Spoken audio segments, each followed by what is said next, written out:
6 মাসের পর থেকে আমি আমার বাচ্চাকে সলিড দিতে শুরু করি। সলিডের মধ্যে কিন্তু আমি ওটসটা ওদেরকে মাঝে মধ্যে দিয়ে থাকি। তো ওটসটা আমি যেভাবে তৈরি করি সেটাই তোমাদের সাথে শেয়ার করছি। ওটসটা আমি প্রথমে ভেজে নিয়েছি, তারপর দেখো এটা মিক্সিতে আমি ব্লেন্ড করে নেব। ব্লেন্ড করে নেওয়ার পর আমি কিন্তু ওটাকে একটা ভালো কন্টেনারের মধ্যে কিন্তু ওটা আমি রেখে দেব।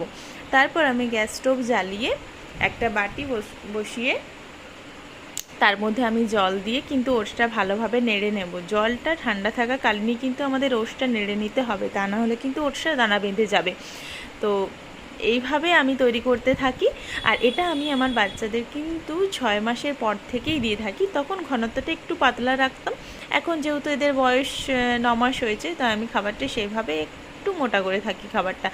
তো তোমরা দেখো কিভাবে এটা তোমার তৈরি করছি আমি।